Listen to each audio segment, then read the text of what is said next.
يخلقون شيئا وهم يخلقون ولا يملكون لأنفسهم ضرا ولا نفعا ولا يملكون موتا ولا حياة ولا نشورا صدق الله العظيم. أنا وأنا جدد يوم كان عربا يوم كان كلور بور صلى النبي مولى إلى محمد صلى الله عليه وسلم كتمنا ما تمنا كين النبي ما سوسوا الكيوم داره لور بور بور كان سام دم جلي لبور كان بيتاسا لبور كلا بدو جل كان جل شاب لبور لام تا صبا لبور لام تا كنتم جل كان جلي wana kiri hnet ma jil tibo wana man hnet ma jil yala wana pot kila somo wana kettere pan kila rat moro mimite zamerda sonsane taba uli tazini na wana meyeti wa allama adama al-asma'a kullaha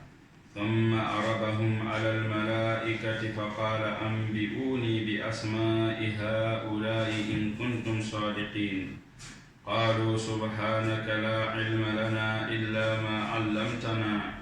إنك أنت العليم الحكيم قال يا آدم أنبئهم بأسمائهم فلما أنبأهم بأسمائهم قال ألم أقل لكم إني أعلم غيب السماوات والأرض وأعلم ما تبدون وما كنتم تكتمون أنا مواي لما تيافو ما آدم وليبا وليبونيو دبي تآدم وليبونيو دبي آدم وليبونيو دبي لمن شكما لرسيا ألم أقل لكم يلا من كيل يما ملكسي إني أعلم غيب السماوات والأرض إما منا من من لي ساسين لبوم من لي تنين وأعلم ما تبدون ما منا من لم من يم سولر كما يمسنا يتي بوم نيغا سولر يا إبليس سولر بوم نيغا سوني يا واو منا وأعلم ما تبدون أستغفر الله يم فينا بوم نيغا ما تبدون وأعلم ما تبدون ما منا مي بوم نيغا يم فينا bunni ngam fena ame ya malak sam fena bunni ngam gomne tona ba wanna ye tamande yamma na wanna na ninken sara min ninken ngon ko ju to wawi den tabzim lo tum zunuram ten ngon ko ju lo chi hedi amwende yele ma to buduna wa ma taqtumuna ya bunni ngam malak sam solo bam ne ta ken so kongomna la fa gomi wanna tawde yele moyem sanna yati ya bunni nga iblis so la nga ya wawo menga donc ton wa ngana be na zama ala di yel sannan da bete dara tan tiyan tawse moy ma sanna yela meti wonna muli malak sa woto ne bala mi to wonna ma abiyatu na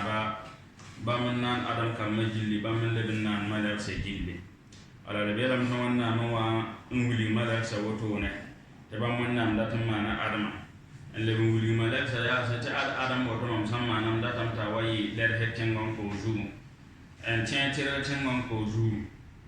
ambone ba tenna sokne manare la tumbum ni nga wanna men sala la gidga men namba hil ni nga wanna men gidga la sal ne ba men yir kanna to wanna me wuli malak sa wato no ya ti ya kor mon ko adam kamma wuli ti adam bi san wato wanda te buda fa ba man shawara ba fo be no zakramma وبيزيني نتفو من يطاف سبينه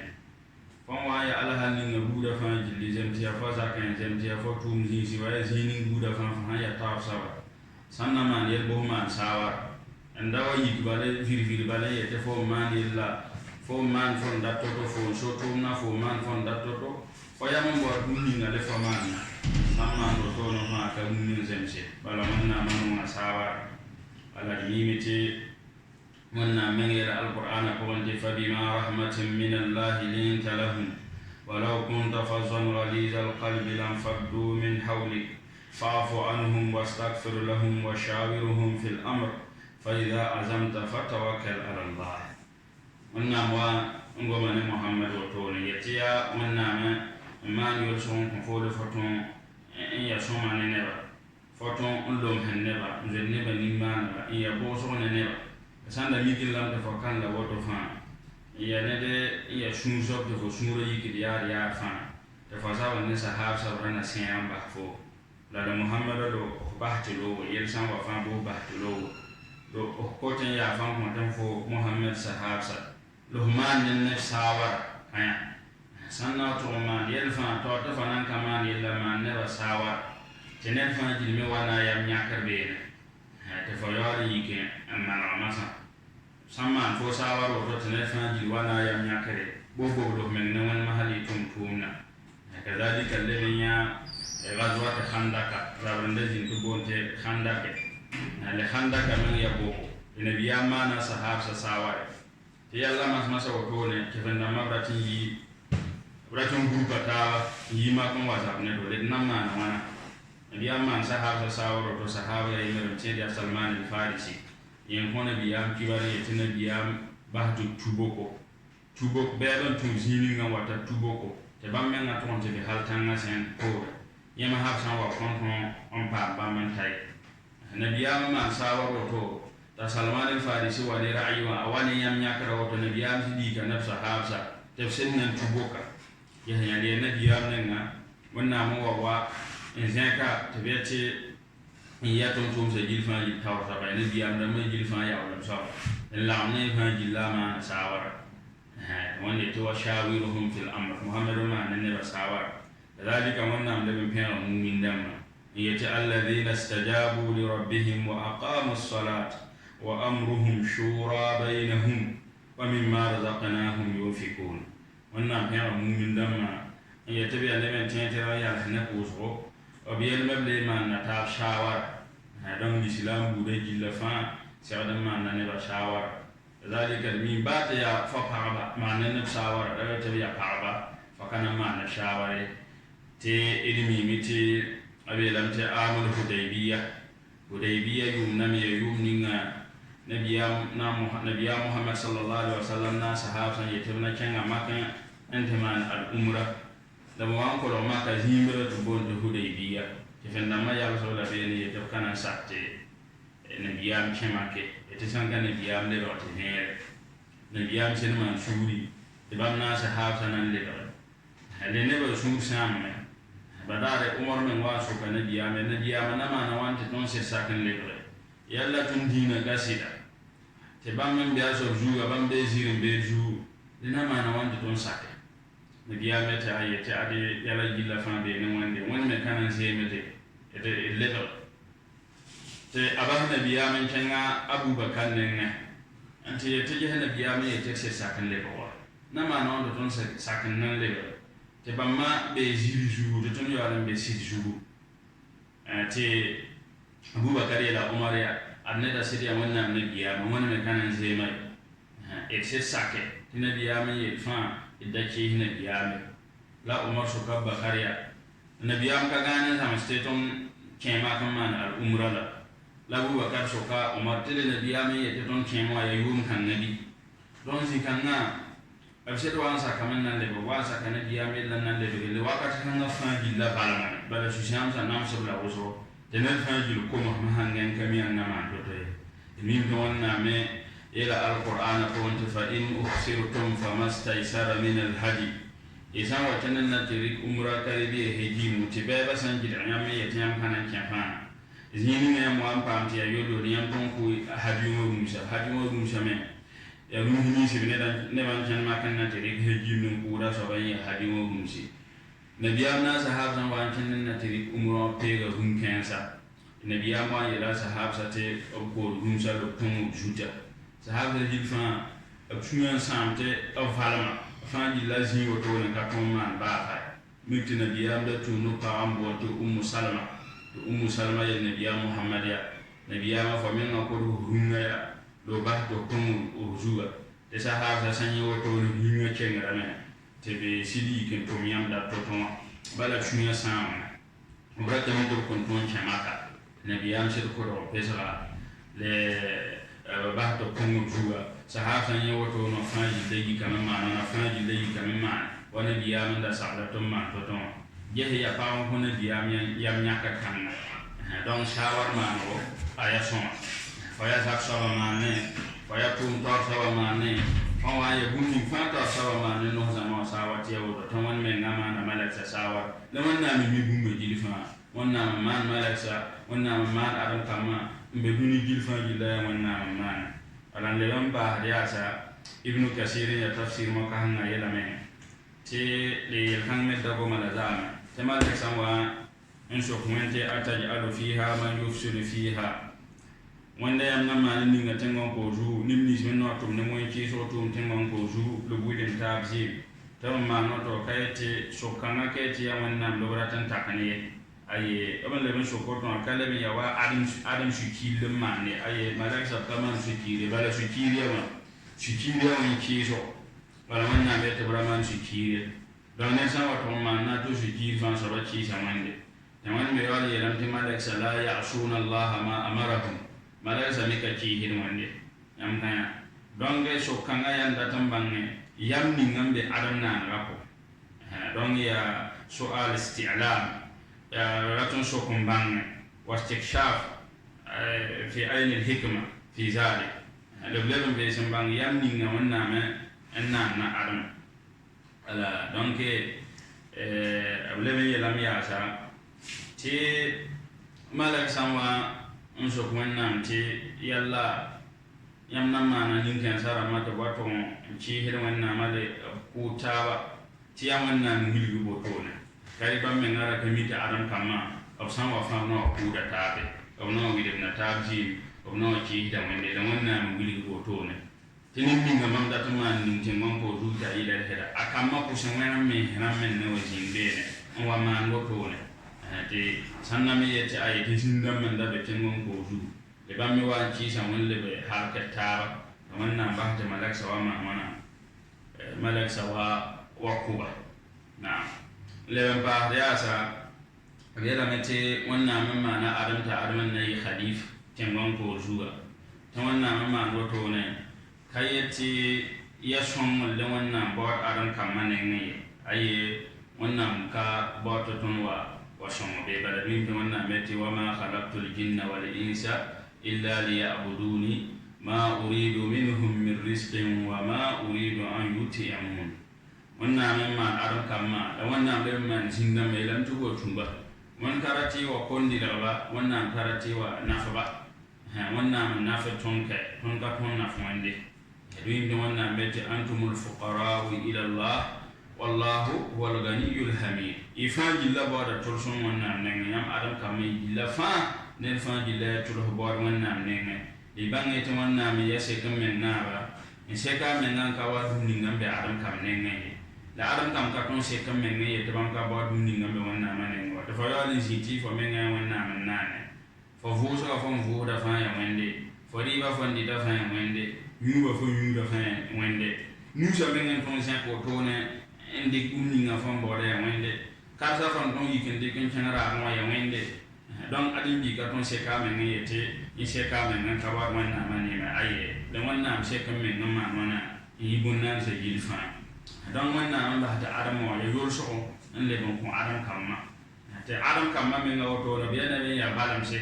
to ka ton pa man de gumni nga wannan me yete mana able ban ka ton ki daga men nga ba gumni nga wannan me en sa an tabaha sanka tamanna tuma tontuma li tontuma me yabon ya tontuma men nanyi bammenga kamma ya bammenga neda bammenga sama bammenga yo bammenga kiyama tontum te jilfa wanna men tum say woto sanyi woto ne yenton te yibi yol sona adam kamma na bala san mi gamti ya malak sallallahu na ntumiya ebsan kis bala malak sa halaka de blazi ko ونبا يتلولا أنزل عليه ملك ولولا أنزل عليه ملك ولو أنزل أو جاءهم لو أنهم درجين وتمنى مسند تمنى ما يستك آدم كمفان لقضي الأمر ابن شيء سبلا ونم دنا حركب لجيل ولو أنزلنا ملكا لقضي الأمر ثم لا ينزلون سند ممكن لم تعمل أصلا ونم تمسي إن يتمالك سبب من يتنتم فام oben chisa fa wannan halaka da blame malaka samin woton ta ta faji la halaka ra kun kol men ne yete ba ta kol ne jehene ba na ko ya fa ba ko ya fa donc adam na nga tin mon ko juwa ne sabab ni ngamba ton fa gilla be kana adiya yor so le bon konton ala kadi wonna am sanda na tom hen la nette bam na yi ton tuma te ka ton adam kam mafa arana le bi nam so na tondo ala kadi wonna am kabar ba afa ton ne bi wonna bete ya ibadi innakum lan tablughu naf'i innakum lan tablughu durri fatadurruni wa lan tablughu naf'i fatanfa'uni wannan goma hadisul kursi ko yel to ne ti abi zar al-ghifari yen tawse ti be muslim ko on kare biya buhari wannan meti yayam aram kam adiyam ka ton on tum nam so ton to na hama mwende aye yam le on ka ton on tum na fatuma to wa nafma mwende do goma kam bi malak sayede ti jibril men yati wa inna la nahnu as-safun wa inna la nahnu al-musabbihun be ton ko on men tan ya saf on ko hode ti ya wannan tun bala na halan na to gudun yiki be sanna ma subhanallah on ko man halan na to gudun yiki ti malak saya bamba wala mi da ton adam kama ka ba fa wannan ma na malak sa to biya wuso don malak sa tun ma men woto ne yime ngaka ton na wannan we so ko ton adam kam tun dan ya woto ne ton ma fa na fa ya ton men ngambara wala yalla le ban pa harbe ne nan le ben tiare moran de jin to bon ta shabi wan so kama ra shabiya yalla iblis to ne atalla ta'bi le mara yeta sa sida furkanga yi kazinni ha iblis fura yi kazinni nan bamta atalla pa kariba katarpa ne wa karma wannan magomni yele ti afatattakhidunahu wa dhurriyyatahu awliya min duni yalla yam nanga da iblisa na kamman man yam lallanta he ban kai rahmende tinye ta tallapa te bala sanda ka tallan pa fa aka ton wa tallan kambe dan ya wato ne le daten tinye ngi taba yen ni se membe aya ken sa ko men to wanna ma to to moy ma mo wel sen to se wanna ma yela me to wa idh qulna lil malaikati isjudu li adam فسجدوا إلا إبليس أبى واستكبر وكان من الكافرين وقلنا يا آدم اسكن أنت وزوجك الجنة وكلا منها رغدا حيث شئتما ولا تقربا هذه الشجرة فتكونا من الظالمين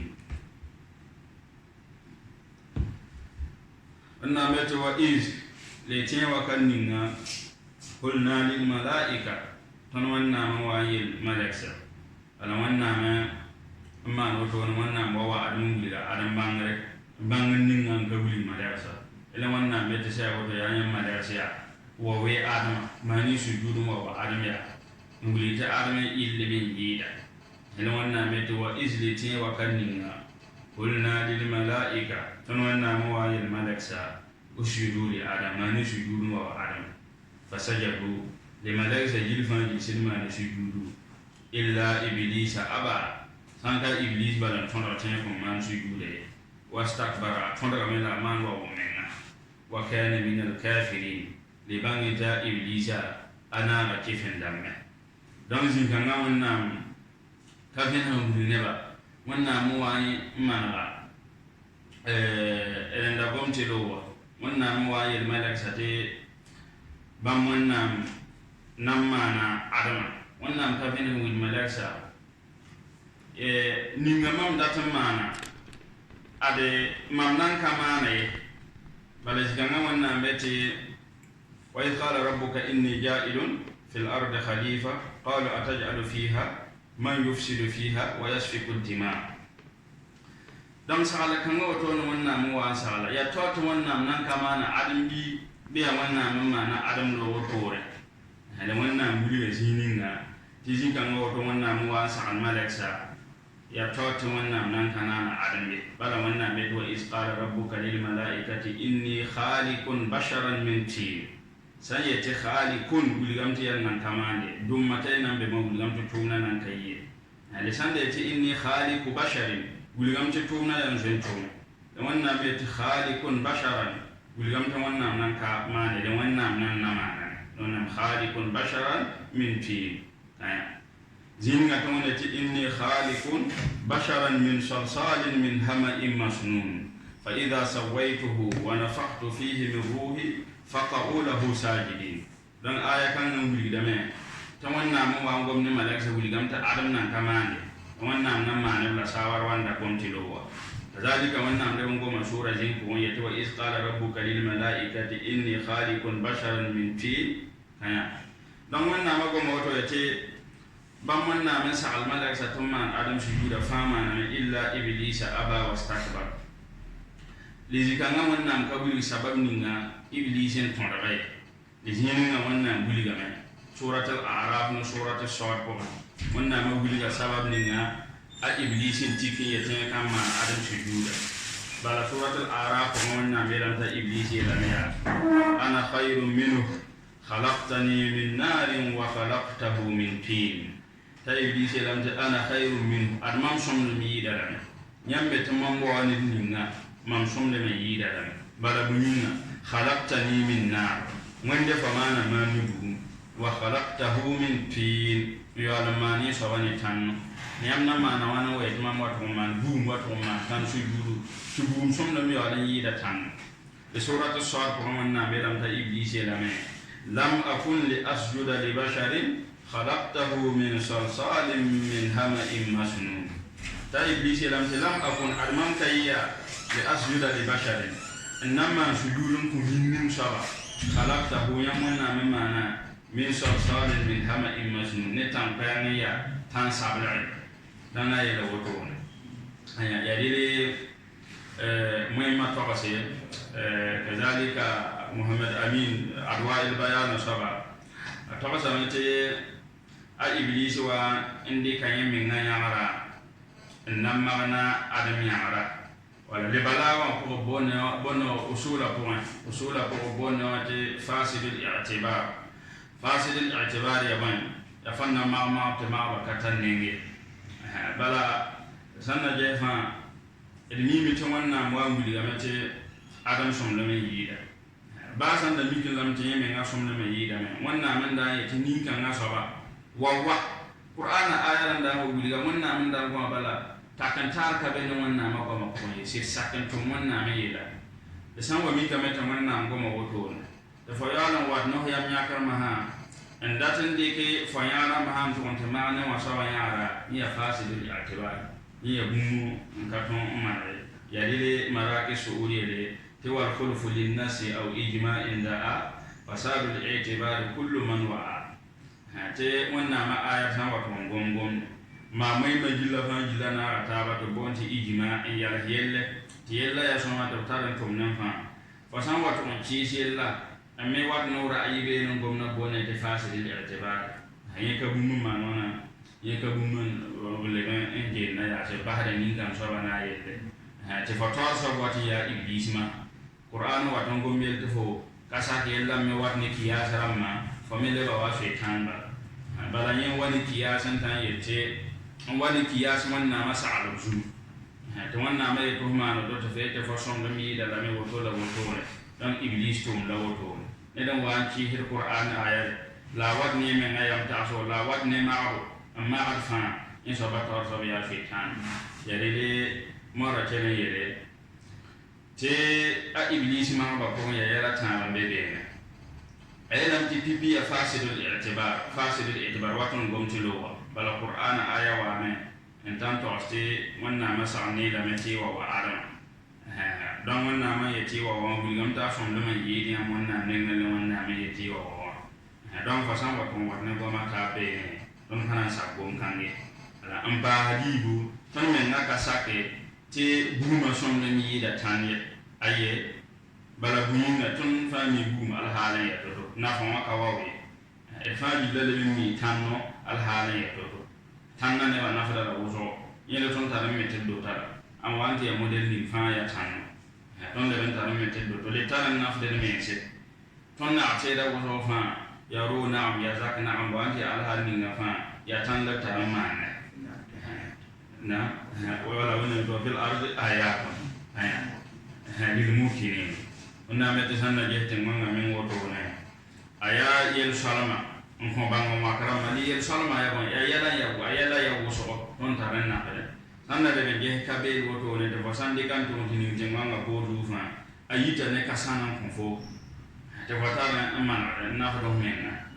sanna be yamma tambia le fo de kan to te ni jenganga ko du la yini man tamti on ko fo te watara na fa donc jenganga na fa ya wo so di bum ka woto no wa ka ton de kinti burbu mi ka ton de kamana ti burbu mi ti yella man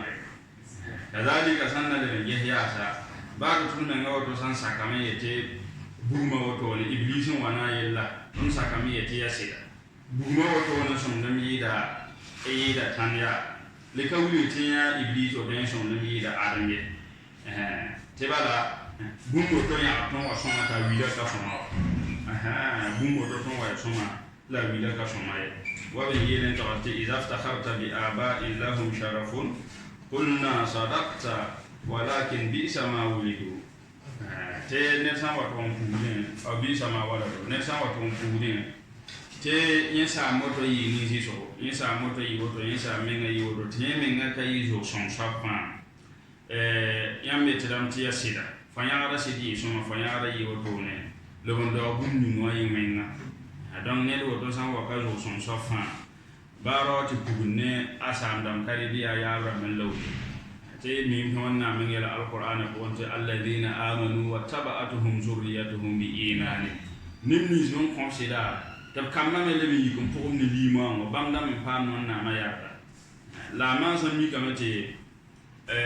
fa sa ma yi so ma kare mi fa ya ba yi so ma te fa men na katal zo son sobe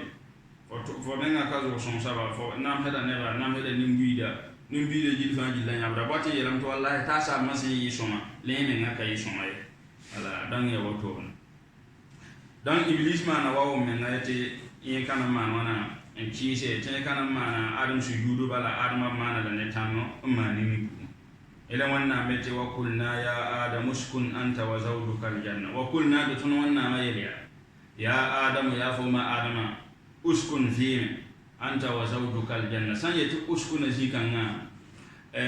akamina sukune ayamina sukuna sanye te shukuna mi yezinya ni minti tarza ko tonzi ele bo te shukuna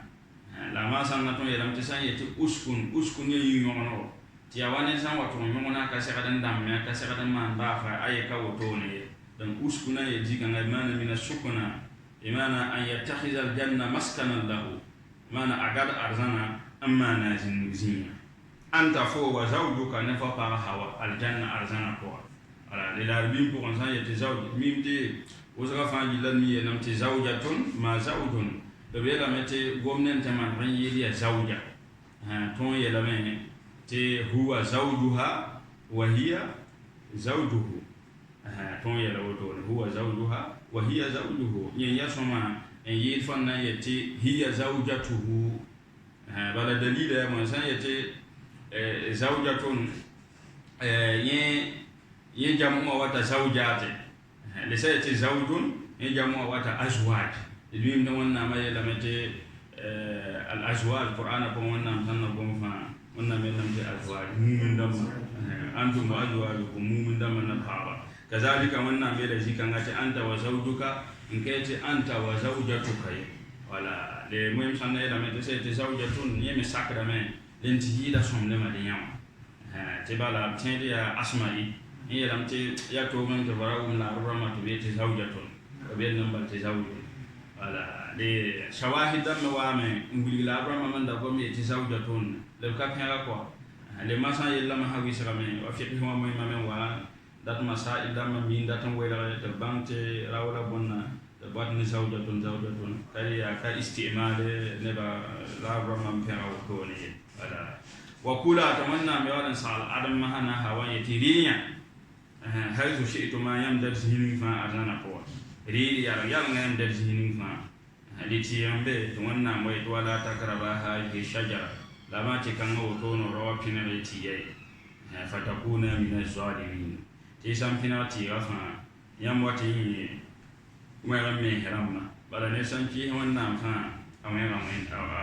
أمينا نعم donc شيطان ميان idin ti shaitan me ya adam sabab me le wannan rigan zaman na ma yor sura ni ci sam ne kana wa adam ye ta wannan bigan yi wannan mai yau zuwa ta yame pulum na wannan mai ce sai wato yame kana an ba adam kamai don ke tafsira singra da goma yi yalan waji to kada ban da telle be yal sa juye den be bala shaytan ba sa adam arzano antu tusa adam ndo tudu ko wannan mai ta fa azallahu shaytan anha shaytan sai zalali yawan zalali ne dan sa la roma min mon la woto lizi kangan data masa wuligamte shaytan wa antu shulame en chente ko chitulu ko azallahu shaytan anha shaytan wa antu shulame to chitulu ko ma to wai sabab to wannan ma mana to wannan yisib arzana ko na da ta fa akhrajahuma zikan ma hade shaytan wa sabab ma hanna yisi adam na hawa mimma kana fi tibim bahne mani ngabam bi bambe ne mani ko arzana ne ma me de ton da tin kan tosa ya ne ma ka ton ngomye sankar mo wannan da wannan kuma da arzana da nan fa yin ban arzana ne ma wannan men sifata ya toto aji tanga ma hasan tanya bangada masan lona fa akhrajahuma mimma kana fi wa qulna idan ma halitun wannan meriya ihbitu sai wada armasi bala ba mu bi won kay ti ihbitu ya mun ne ti ihbitu yanguli ta adam kana wa ya yemma tengon ko biye adam no atalla kama na watalla ya anse mena watalla kama ba mena watalla ya anse hana wa ton sen ta dun runa tunji woto no mata ba mi sababu wana ton fanji wonde ti ihbitu wonde ti ba'dukum li ba'din adu li bange ti yamne taba yamne ibe ne taba ne shaytan fanji lana ta bin si tamanna mi wani te wala gon fil ardi mustaqarrun li bange ti yam talla yam inan talla tabnu zitin gon ko su wa matawu ilahi limanna manna ne yam gam fa jilli yisa ta be tingon ko su ne fa jillana fi ma man tawakkan ni na wannan mai ta fi dan ya wato tarazinin te suratul a'raf tamanna bil aranti alam anhakuma aw alam yanhakuma rabbukuma an tilkuma shajara wa aqul lakuma inna shaytana lakum aduwwun mubin suratul a'raf wannan suka wato wannan suka adam wato alam aqul lakum alam yanhakuma rabbukuma yalla yami yiba soba ka gidan yamma an tilkuma shajara tiwen zanti kanga wa aqul lakum mam kayel yamma tibang ta shaytan yamma be ma fina kama kai nam te shaytan ya ben yamma yamma da shaytan ma ne be ara shaytan wa en kin yamma zininga yembere yam ki wande sai wato bisi ala dan le muhimma sanna yela men tasawuf muhim sanna yela men te sabiqul inayati la yu'athiru fihi hudus al jinaya te bala wannan mutumin ma na ta yi juno ne da sabasan wato wanci wannan mafa juno wannan kai hida wannan ka fili juno an ba kai bala nan ka ben fili wa san ga wannan ba wannan ba ne fili yambu da jilla fa jilla ya ba tulu don wato nan ce yamma wannan fa to ma na ce wannan petanta ya wannan bodi ya ne din tu wannan ma ti tulu san wato wata tulu fa aye wannan ma ala wannan da ma ta juno ne wannan so wato ma ne da juno ne fa an tulu fa jila na bon san wannan ma ya ti ya fa bon wannan ma ya fa wannan ma da bin dikita yamin nan da bin fa sai min na daraja na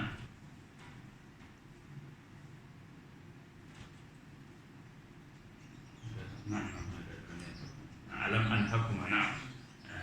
ayaran da bare da alam anhakuma ma mun nan ka gidan yamma an tilkuma shajara wa aqul lakuma na'am ya wa shukran na'am yadile abiyati wa idhal habibu ata bi dhanbin wahidin ja'at mahasinuhu bi alf shafi'in na'am to wannan nan asan wato tun junuba yamata atum sumini sibanda man tulo wa tum soma kan na wani ne no susa yel bam tuhuri tum soma na tum wani tum songa ya marfa wata ne tum na man bam tuhuri to wata nyok se yaron fa na dan yari me de ban la adama na ko sa wannan ma ya ba et rabbana zalamna anfusana wa illam taghfir lana wa tarhamna lanakunanna min al-khasirin et wonde tun ma mi se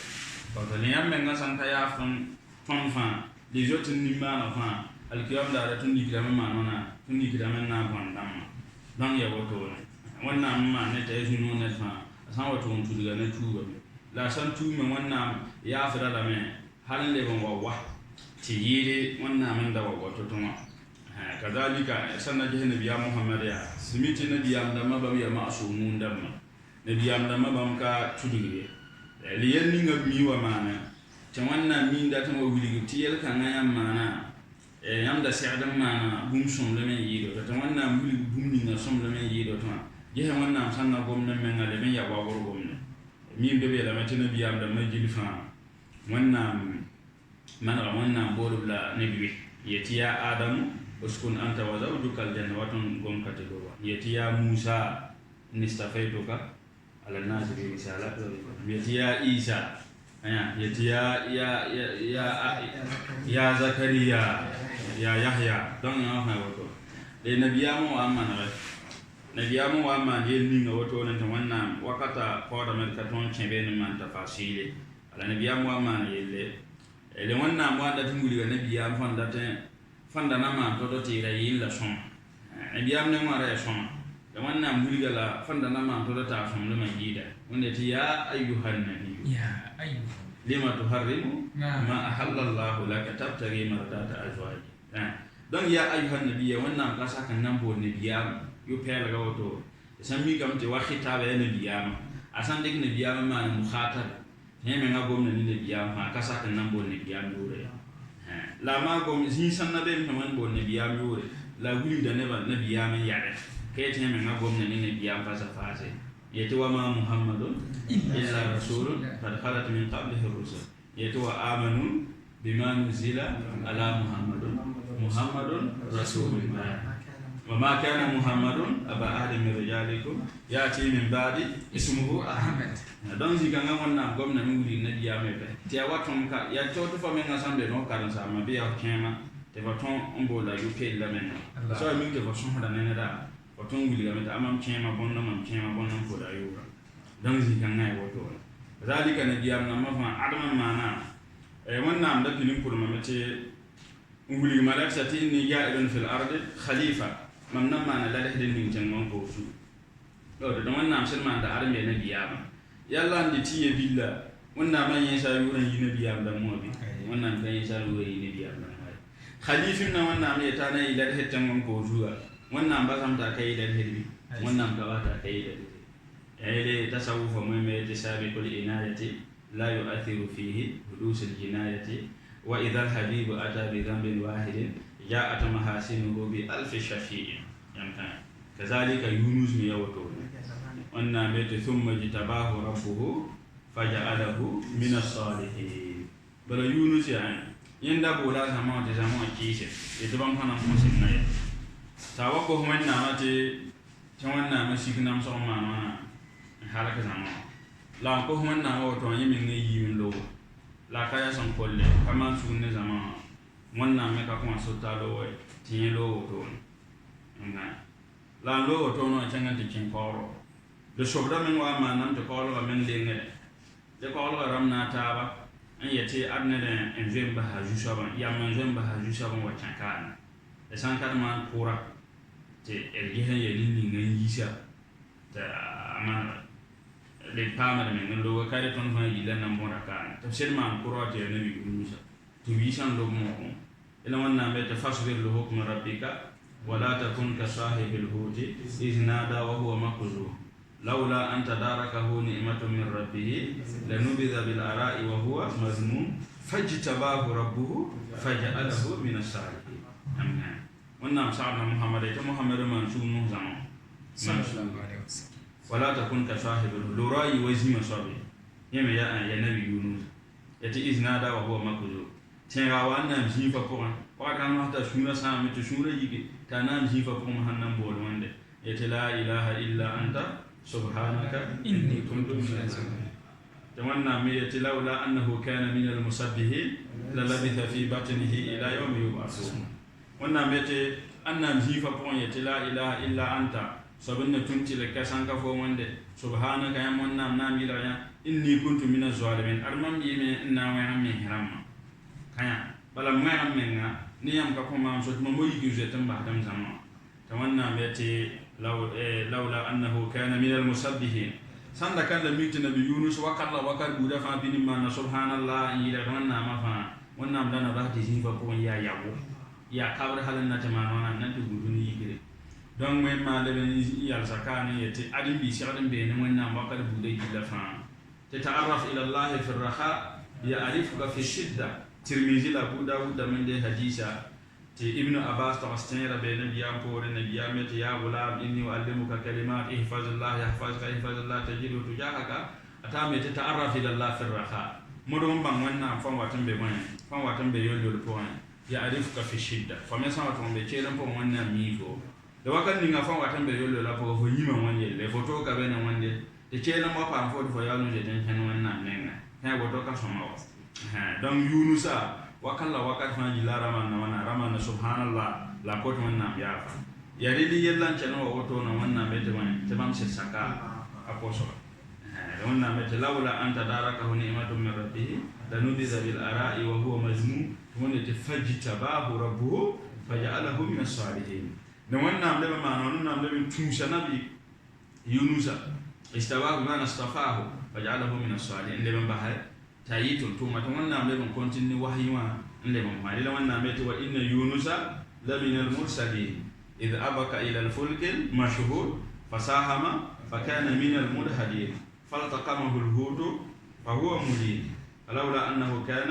من المسبحين للبث في بطنه الى يوم يبعث فنبذناه بالاراء وهو سقيم وأنبتنا عليه شجرة من يقطين وأرسلناه إلى 100,000 أو يزيدون wannan ba ngoma tontom sai da suratul safat an waye ce ti Yunus me yeme ya wannan tontoma na eti id abaka ila al-fulk al-mashhur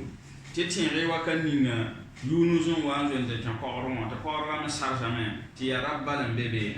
fasaha ma fakana min al-mudhadin la qorwa wa anzo ta woto non walenga tana be te sanka man kura to man kura to be te yana bi Yunus yin zemba ha jusa bala fa ya wannan be no la zai man ba man kai ya san wannan masala wannan be te sai woto ne ba ya sai woto gonyo kan do we mo on était falta qamahu al-hut ele be te wakan ninga zifan wa ndata envelan da wannan man ilhamu li zifa wannan sai ta wahyi be mje ilha wa ta wa auha rabbuka ila an-nahl zikanga ya ilha bi man alhamna an-nahl wahyi me be ya malaka san wat ni ninga da kul uhiya ilayka annahu istama'ana ya wahyi da wannan man ilham nguli zifa tiya fo ma zifa armama na fafuga tiya prison ko Yunus kay mam kete wayi fodibe donc il y a des livres man auto halante bela wannan mai ta falta kama huluhutu wa huwa muri donc zikanga masa zifa vela la men et wakat kan ha Yunus tum ni ngam na samsa bala la bi ko san yati muri ya afila wata alama men ya fi'li ya mutaaddi ka ya fi'li ya lazim ka fi'li ya mutaaddi bala fi'l da men be mimten gomno to na tena huwa yala ya karim bitahni men yetam na huwa bala fi'l da men be ya lazim le san wane hamza woni be na de mutaaddi wajala sa ya lazim to son sai te ajila sa adaba mutaaddi zahaba mi ya lazim son sai te azhaba adaba mutaaddi la manzi kan wa mati ya alama hamza wa bene lama ya lazim bala san yete alama rajul bimana ata bima yulab rawatu ontuma tumi ngam na safsa hali fi'il men ben ka wato ne ya lama zikanga hamza tabe la ya mutaaddi bala sakram be te lama ko lama san wa yete mulima bimana ata bima yulab yin tumi ngam na safsa la fi'ila ya alama aya lazim ka mutaaddi donc zikanga wa yalla wa aks na la wannan mai tafahuwa muli bala tuma tumni ngam na mana wannan samsa lawate wannan mai tafalaula annahu kana min al-musabbihin la labitha fi batnihi ila yawm yub'athu fanabaznahu bil ara wannan nan ba ma ti jifa to to kama ndo zipe no woto wa huwa saqim wakatan mata ayaba bala yamo jifa vela inna jifa ko ya namso yiwila kale ton talqana wanda to toy wannan medo ambatna alay shajaratan min yaqtin to wannan ya lan baham ti nin gulu to ne ci sa ti yan wannan min gulu ya ne nin mo ti min to wara man wana min to wara nam sai le moy malem wa ne fawaid wen to sai te shajarati yaktin ya wa yo kada ya to tuma kazalika bas takram ma fa jilla bonti yaktin o be la meta fa da woto ne sonska ka pena da donc ya hikma no wannan man ba ti kana ma wana ti kan ni be no kada yi zifa ko wara ya ban raison so tun mi miti Jean sama bunun na banya abunun na bumi ya Jean so wala to wannan ba ti kan ma nona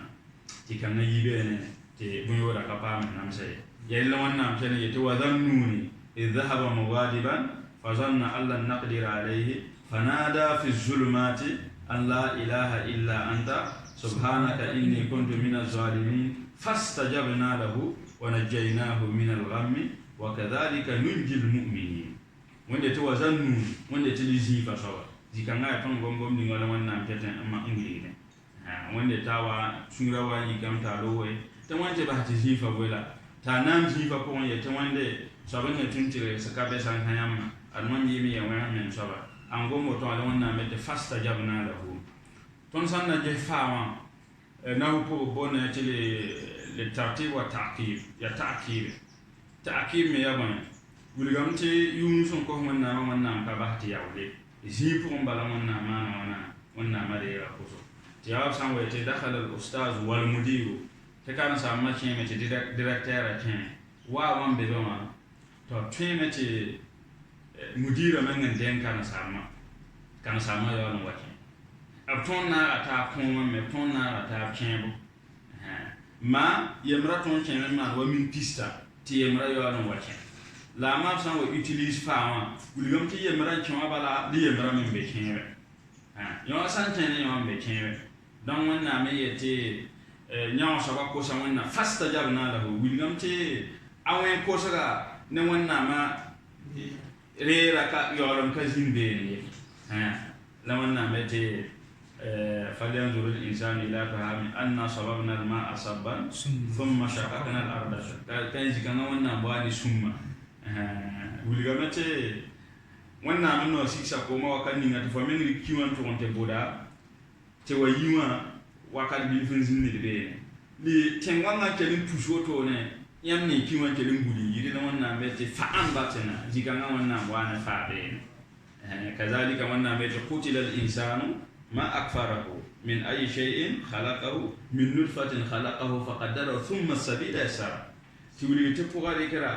نيني دنا وراء أيام وقت وهم ببين ولا تشوشة وقت ترى بتشوشة يوكو بتشوشة يوكو ميتي يا بون لو أنت كمزين ندا مثلا هي أنا في ما نقاطه ثم نيجي ثم أماته ريبورون ثم ناموكو ليلا كم فورن يمنا تلانشان يوما وقت وكون زينير بسيدا كزينير بيني تونة فا أكبره donc fa ma sama tomba ya taaki yombilité nabi yunus on ko son nama yo ala men ka zin beni wonna ma kelende ya ko so zin ko an sa woto no wonna mela me uskun anta wa zawjuka aljanna wa kula minha ragadan haythu shi'tuma ala taqraba hadhihi shajarata fatakuna min adh-dhalimin فأزلهما الشيطان عنها فأخرجهما مما كان فيه وقلنا اهبطوا بعضكم لبعض عدو ولكم في الأرض مستقر ومتاع إلى حين دون أدم الله وتوني لونا ما لبن وأدم هل لبن بحتي أدم يا ونا نبياما دونك تونغانا زيكانا لمتي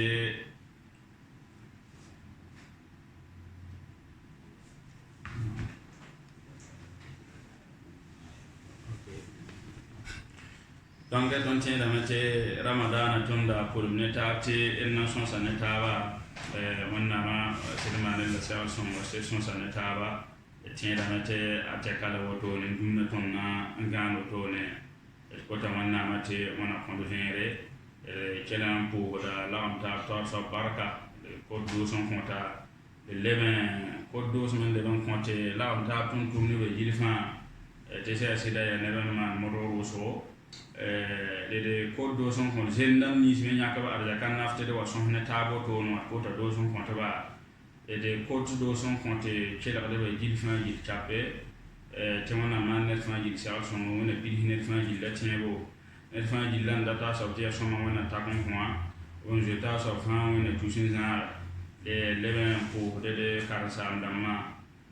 damma bamme ya sabab to ton wa son ne ba woto ne donc ton gom hinin ke mana fa ya bungu ton na da woto ne hinin ka zema fa ebe bangati ya ton kelo songa ton nan ka pa men kelo be soma ya len ka zemsa ya woto ji kan da tamen kele zek dose ko do son ko da karsam ka hanga mongo motte mona ya fa ona mura gara o sama ba hamna gun ndebe na jan question pour son kana sama alhaji umar ona wolo mi wore wona mana gundum ona gundam me sama lebe jan ko son ko kana sama muallim abdou salam chala donc ona wol bam mi wore wona gub sama wona pixé fan di latin bo te ya bam me ya sabab te mi wa jan ko gomna kayti ko ranga ha ji woto ne ye donc ji ni wa jan fa bona ya ona ko da ye somne la kontela de be jil fan ji le ye somne ji ni wa ka jem sa be wana ya fe mi mete adin bi yel buda fa adin bi kapidie adin bi wanti fa waton da gom kan yete adin bi kapida san yete al kamal lillah pidi bu yawande wannan pidi kazalika san yete wannan gafa yemin to wonti pidi san yo al qur'ana gaf ni ngbe duni fa ti ya adin bi sen ni bi kan ton wana fa edwati mi kamete ya bo or balan bebe ne donc ya rile ne da yemara bul sa gafun wa yele فإذا ظفرت بزلة فافتح لها باب التسامح فالتسامح أجدر أي لما تنين وان كرمي غفا وترانياتي تدغريزين بفا با باك بحتلو دي نورهم تبحتلو وين تونتي يدون جلا فان صمدم لبي لم تبتين بني باتوان تاسو دولار ايتا ونالي وصون سننبرا من ولي وين نيس بمبي وزكاة الفطر وين